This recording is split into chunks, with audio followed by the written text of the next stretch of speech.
Y nos vamos a conectar inmediatamente con Alejandro Muñante, congresista de Renovación Popular. Alejandro, muy buenos días.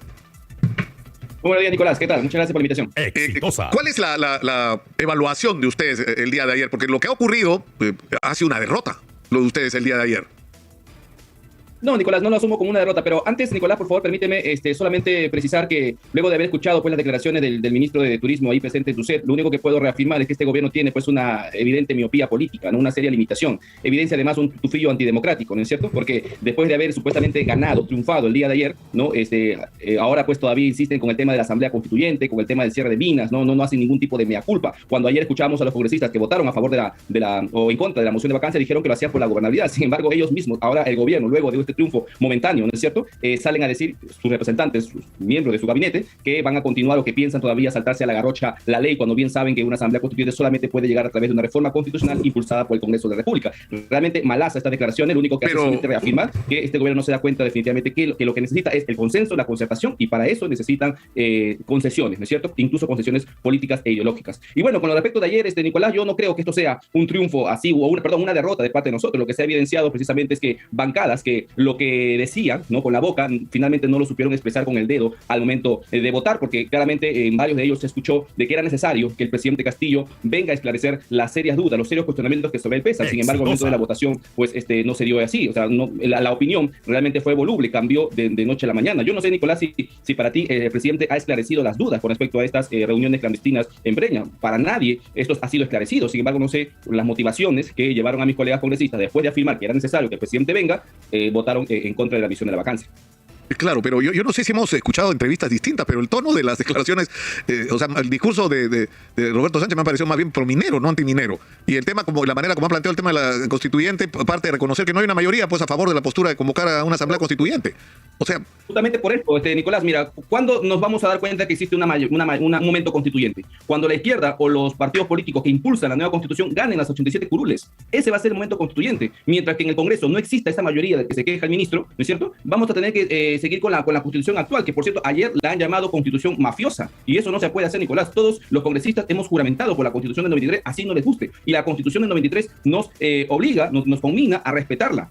Entonces, ese tipo de declaraciones no se pueden dar. Si se queja de que no existe una mayoría en estos momentos en el Congreso, bueno, pues hagan una mejor campaña y en el 2026 claro, pero Alejandro, no se puede saltar ese procedimiento. No se puede decir que como no tenemos los votos necesarios, vayamos por otra vía. La única vía que existe para reformar la Constitución y permitir una asamblea constituyente es la reforma constitucional del artículo 106, que solamente puede hacerlo el Congreso de la República. Claro, pero ustedes ya hicieron una modificación constitucional al tema del voto de confianza y es bien polémico, se han usado los procedimientos que la propia Constitución manda. Ahora, pero es obvio que hay que cambiar montones de artículos de la Constitución. Ayer nomás se ha estado debatiendo la permanente incapacidad moral. ¿Qué significa permanente incapacidad moral? ¿Alguien lo puede definir? Nadie. Es absolutamente un paraguas tan abierto que cabe cualquier cosa dentro. O sea, lo único que necesitas para determinar que un presidente perdió la capacidad moral de gobernar es tener 87 votos. No tienes que tener razones, tienes que tener votos. Entonces, obviamente eso tiene que cambiar. Igual que el artículo 117, acabamos de hablar de eso. O sea, en el Perú el presidente puede asesinar a su esposa y no lo puedes acusar según la Constitución vigente. Obviamente hay que cambiarla, pero hay que cambiarla con orden, con responsabilidad. O sea, ¿no les parece a ustedes razonable eso? ¿Que eso es posible? Por supuesto, nosotros somos pro reforma. Es lo que tú mencionas, es parte de lo que se necesita reafirmar en la Constitución. Nosotros incluso estamos pensando hacer una mesa de trabajo para poder ver las reformas que son importantes practicarlas dentro de la Constitución. La Constitución no es algo pues que esté escrito sobre piedra, ¿no? El tema de la incapacidad moral, claro está, habría que ver la forma en cómo la podemos precisar sin desnaturalizarla tampoco, ¿no? Porque ¿qué entenderíamos o qué entendemos por incapacidad moral? Bueno, es cuando el presidente de la República, teniendo pues la alta investidura, siendo la persona que personifica a la nación, comete actos pues irreprochables, ¿no? Totalmente reprochables o conductas ilícitas que no están enmarcadas dentro del artículo 117 de la Constitución. Claro, pero eso tienes que acreditarlo, Alejandro. Podríamos plantear la vacancia por incapacidad moral. Pero fíjate la situación en la que el propio discurso de ustedes lo pone. Si Keiko Fujimori hubiera ganado las elecciones, tendrías una presidenta que la próxima semana tiene un juicio que la podría llevar a la cárcel. O sea, ese es argumento para declarar la incapacidad moral. Es decir, el 29 de julio se debió iniciar, si Keiko hubiera ganado las elecciones, con esa argumentación, un proceso para declarar la vacancia de la presidencia de Keiko Fujimori. Porque no solo está investigada, está acusada por lavado de activos y otros delitos. Entonces, hay que regular el artículo 113, ¿no es cierto? Claro, mira, toda persona que es acusada de serios delitos, ¿no es cierto? Que es acusada de conducta reprochable, que ni siquiera necesitan ser delitos, ojo, ¿eh? Entonces, así como se ha dado en ese debate del 93, ¿no es cierto? Donde incluso se evidencia que no necesariamente estamos en el campo delictivo, pero sí sobre conducta reprochable socialmente, puede plantearse la incapacidad moral, ¿no? Y necesita un alto margen. El día de ayer lo hemos evidenciado, 46 votos no fueron suficientes, necesitamos 87, y vaya que estábamos bien lejos. Entonces, es producto de una alta concertación política. Recordemos que el señor Vizcarra lo votaron con 101 votos, ¿no? Claro, pero ¿sabes lo que pasa, Alejandro? Yo soy un convencido de que la Constitución tiene que ser respetada y que tenemos que aceptar por un mínimo de civilización un marco común que rija nuestras vidas. Pero tampoco hay que engañarlos. La Constitución del 93 fue convocada tras un golpe de Estado. A ese Congreso Constituyente, que no fue una asamblea, no fue Acción Popular, porque no la consideraba una instancia democrática, no fue el Partido Aprista, que en ese momento era un partido importante. Entre otras razones, porque su principal dirigente estaba perseguido. Pero fue parte de la izquierda, pero ese texto constitucional, con todos los defectos que estamos descubriendo ahora, ¿no es cierto?, que se hacen evidente cada mes prácticamente, porque ha requerido como 20 modificaciones, fue sometido a un referéndum. Y a ese referéndum, Alejandro, no fue el 33% de los peruanos. Votó en contra el 30% de los peruanos inscritos y se abstuvo, o votó en blanco y nulo el 6%. O sea que tenemos una constitución que fue aprobada por el 30% de los electores hábiles. O sea, esa es la realidad de la Constitución del 93. Ahora, ¿tenemos que desconocerla por eso? No, pero eso, es más, Alejandro, te agrego una cosa más. Ha habido serios cuestionamientos sobre el manejo de las entidades electorales, ¿no es cierto? ¿Quién manejaba la OMP en esa época? ¿Quién organizó ese referéndum si no fue Vladimiro Montesinos? Hubo tales cuestionamientos, Nicolás, como lo existen ahora, ¿no? Y hubo tal ausentismo como todavía persiste hasta el día de hoy cuando vamos a las urnas a elegirnos a nuestras autoridades. El presidente Castillo pasó a segunda vuelta solo con el 18% y hoy es presidente de la República, presidente de todos los peruanos. Entonces no creo que eso sea una variable a considerar para deslegitimar la Constitución. Lo que tendríamos bien que concentrarnos es en el pero a lo que voy es que tenemos...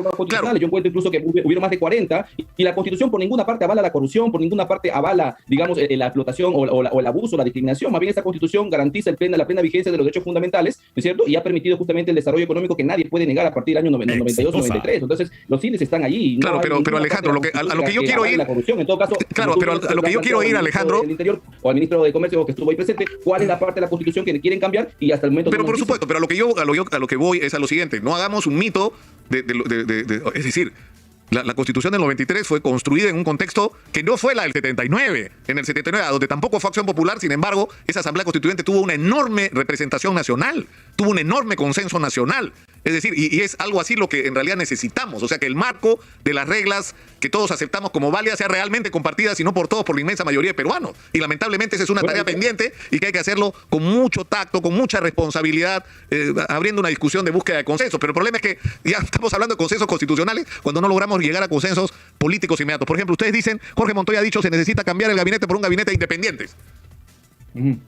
Sí, si no, ustedes van a seguir... Yo creo que después de esto...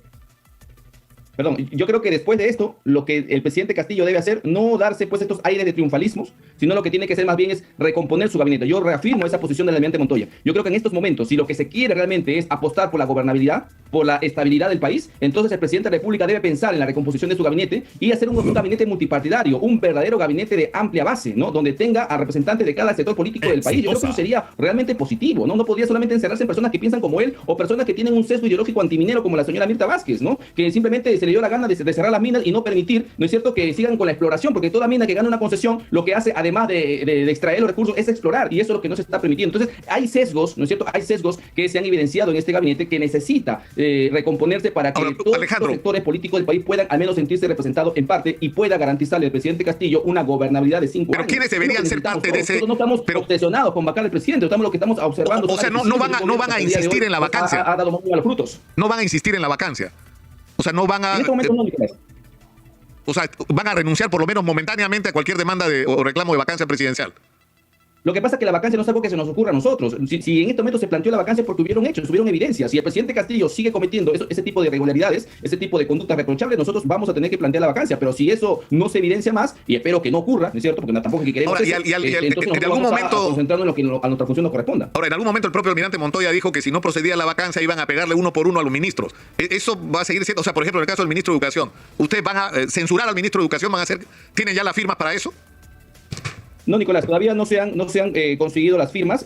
Vamos a evaluar ese tema también, porque no es que nosotros querramos y ya lo censuramos. Recuerda que solamente para presentar la moción necesitamos 36 firmas, ¿no es cierto? Y si no existe pues el consenso, la aprobación dentro de las bancadas, es evidente que la censura no va a proceder, ¿no? Si eso no ocurre, entonces nosotros no nos hacemos drama. Nosotros seguimos con el trabajo de fiscalización y de control político sobre las acciones del Ejecutivo. Para eso estamos ahí también, no solamente para legislar, sino también para fiscalizar al gobierno. Ahora, ¿qué mensaje le dan ustedes a la gente que ha creído en este tema de la vacancia? Porque hay un sector de la sociedad, incluso hay grupos empresariales que se han reunido para hacer chanchitas así por la vacancia. ¿Qué le dicen a esta gente? Lo de los sectores empresariales no lo sé, Nicolás, pero sí con respecto a un gran porcentaje de la población que no es mínimo, es casi el 50%, según las encuestas, que estarían a favor de la vacancia. Lo que pasa es que tienen justa razón, ¿no? Ven que la canasta familiar ha subido, que las importaciones, las exportaciones están prácticamente a la alza. Entonces, evidentemente existe un malestar bastante grande en la población que ven en la vacancia como la única alternativa de solución. En todo caso, a esas personas yo les pido que sigan atentos, que sigan vigilantes, ¿no? Frente a este gobierno, y toda aquella acción que crean que viola sus derechos o impide su desarrollo, pues que salgan a manifestarse, que lo digan. Lo peor es que el pueblo se quede callado frente a un gobierno, y eso definitivamente no lo podemos hacer ni en la calle ni en el Congreso de la República. Quiero terminar con Alejandro, con algún comentario tuyo sobre lo que ha escrito Pedro Castillo en el Twitter. Dice: en nombre de mi gobierno, agradezco que la votación del Congreso antepusiera al Perú sobre otros intereses. Hermanos, demos fin a las crisis políticas y trabajemos juntos para lograr un Perú justo y solidario. El pueblo nos ha confiado sus anhelos, no los defraudemos. Bueno, Nicolás, si realmente Castillo piensa lo que está escribiendo su community manager, ¿no es cierto? Entonces lo que debería hacer más bien es tomar decisiones acertadas, cambiar el gabinete y realmente apostar por la gobernabilidad. Pero si sigue con esa línea de querer actuar al margen de la realidad o de querer hacer lo que quiera, ¿no es cierto? Ahora está pidiendo que sea la ronda campesina lo que lo investigue y no el Congreso o el Ministerio Público. Entonces, si sigue en esa línea, evidentemente esa estabilidad nunca va a llegar. Y eso va a ser exclusiva responsabilidad del presidente de la República. Muchas gracias, Alejandro Muñante, congresista de Renovación Popular. Muy gentil, como siempre, Alejandro. Gracias. Muy buenos días. Son las 9 de la mañana. Vamos a la pausa.